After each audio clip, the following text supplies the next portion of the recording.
Chapitre 41. La truite Garou s'écrasa au cœur des premières lignes des armées de l'Archange où elle rebondit 2 fois avant de s'immobiliser, fauchant au passage des dizaines de soldats. Passé le moment de stupeur et de rage de se faire balancer un poisson en guise d'assaut, les combattants l'encerclèrent. Alors, le carnage commença. Comme dans la forêt lors de sa première crise, Lupin détruisit tout de manière à la fois rapide, hyper violente et totalement anarchique.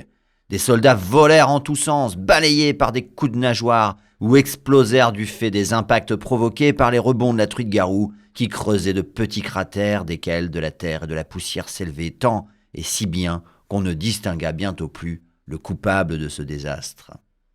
Du matériel dangereux était propulsé à tout va et atterrissait en faisant des dégâts sur des soldats pourtant loin de la zone de combat. Une tornade s'abattit sur le premier régiment de l'avant-garde. Ceux qui étaient situés derrière furent gagnés par la panique, mais ils ne reculèrent pas. Coupables de désertion s'ils faisaient un pas en arrière, ils allèrent donc au casse-pipe. Le combat dura 30 minutes, au cours desquelles 3 régiments furent anéantis. Puis l'Archange arriva en personne pour répondre à cette attaque hors norme. Il usa de sortilèges de détection pour identifier la créature coupable de tout ce raffut. Il n'avait jamais rien vu de tel.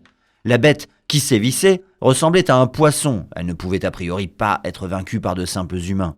Elle était bien trop rapide et trop forte pour ses soldats. Par le passé, l'oracle s'était toujours montré un incroyable stratège. L'Archange savait que son ennemi disposait d'une gorgone. Il s'était donc attendu à une attaque en journée, lorsque la visibilité sur le champ de bataille était la meilleure. Certes, la lune était pleine, mais d'épais nuages plongeaient la nuit dans une obscurité quasi totale. Cette attaque surprise était un joli coup, comme d'habitude. Et si c'était un piège? Si l'oracle avait vu que le ciel finirait par se dégager pendant la nuit? L'Archange murmura une formule de magie élémentale pour s'assurer que rien de tel n'arriverait. Le sort tiendrait jusqu'au matin. Mais même si l'oracle parvenait à défaire toute l'avant-garde, l'Archange finirait par l'emporter cette fois. Il n'avait aucun doute là-dessus. Le meilleur des tacticiens ne peut rien s'il est dans une telle situation d'infériorité numérique. Il fit reculer un peu les régiments, envoyant les hommes au compte-gouttes pour occuper la bête. Toutefois, il estima qu'une nuée d'angelots nitromagiques devrait suffire à neutraliser la créature. Sa résistance semblait extraordinaire et son énergie intarissable, mais même si elle ne mourrait pas, être prise dans une explosion de cette ampleur l'assommerait sans doute. L'important était de doucher les espoirs de l'armée adverse. Le spectacle compenserait l'échec de l'attaque surprise sur le palais. Connaissant l'oracle et ses capacités de prédiction, il ne s'attendait aucunement à réussir. Il espérait simplement que son ange kamikaze puisse faire détonner sa charge au-dessus de la cité et terrorise les défenseurs de la ville. Et aussi, il avait donné une bonne leçon à l'impudent chevalier à la canne à pêche. L'Archange fit appeler une escouade d'angelots kamikazes, une de ces dernières. Il ne lui en restait que 2 après celle-ci. Bien que l'oracle le sût sans doute, l'Archange imaginait très bien la réaction des soldats ennemis en voyant ce qui les attendait. Mourir dans des explosions avant même d'avoir pu combattre. Cela serait terrible pour le moral adverse. Lorsqu'Anorine, sous sa forme de dragon noir, revint poser sa masse imposante au sommet du palais de l'oracle, Sélène le reçut avec une gifle. Tandis qu'elle massait sa main endolorie, Anorine expliqua à Sélène son geste et qu'il comptait secourir Lupin avec l'aide de Sténa. La jeune fille fila à travers le palais pour pleurer. Lorsqu'ils eurent fini de se préparer, Sténa la chercha pour la réconforter en lui annonçant leur départ. Mais elle ne la trouva pas. Pour cause, elle était déjà partie vers la zone de combat, sans avoir conscience du danger que représentait la traversée d'une cité qu'une armée allait assiéger. Et effectivement, la cité s'était animée. On courait en tous sens, la ville prenait les armes. Les réfugiés qui n'en possédaient pas encore s'envoyaient offrir par les soldats de la Pythie. Au loin, là où Lupin se trouvait, montait une clameur. De violents combats avaient lieu par là-bas et ne tarderaient pas à s'approcher d'eux. Anorine prit tout le monde sur son dos et se campa en haut d'une tour à bonne distance du front. Retrouver une fille de 12 ans dans une cité en état de guerre revenait à chercher une aiguille dans une botte de foin. Ils survolèrent plusieurs fois les axes principaux. Ils observaient les alentours à la recherche du moindre mouvement, du plus petit indice de présence, sans succès. Sélène à pied ne pouvait guère avoir parcouru plus de distance qu'eux à bord d'une créature ailée, mais l'amour donne des ailes. Et lorsqu'Anorine, avec sa vue de dragon, l'aperçut enfin, elle était bien plus loin que ce qu'ils avaient imaginé. Elle approchait avec détermination de là où Lupin était en train de tout dévaster depuis 30 minutes.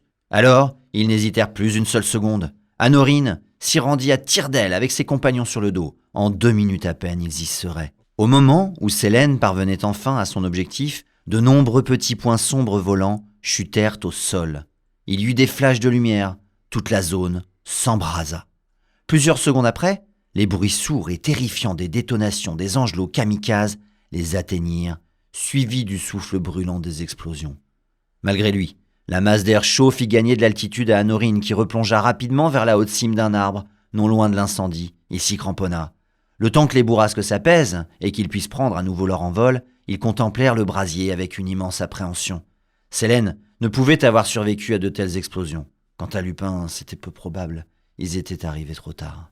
L'air brûlant et la fumée leur piquaient les yeux. Il était difficile de savoir s'ils pleuraient de douleur ou de tristesse, mais les gémissements qui commençaient à secouer Stena étaient sans ambiguïté. Le prof, tout en tentant d'apaiser son ami, distingua Sélène au travers du brasier, protégée d'un halo de magie lumineuse multicolore, au milieu des flammes et sur le point de rejoindre la truite Garou. Il prévient ses compagnons. Il était toutefois impossible, à part peut-être pour Anorine dans sa forme de dragon, qu'il se rende dans cette fournaise.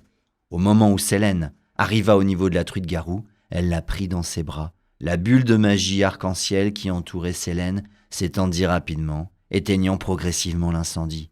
« Quelle puissance !» s'exclama Gunshi. « Elle a soufflé les flammes avec sa magie !» « Elle a des couilles au cul, la gamine !» « S'il n'y a plus de danger, allons-y !» ordonna Stena.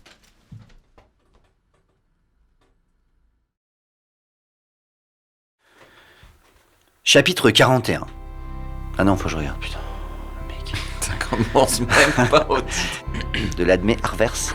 Hein, faire ça? Moi, je suis pour laisser vivre la langue. Les gens s'habitueront, les gens s'y feront. Je vais le refaire de toute façon.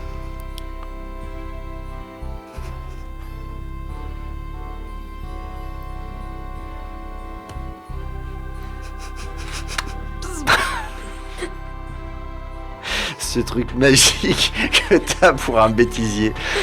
C'est rare. En plus, j'ai bien son plan, le truc là. C'est rare, hein, quand même.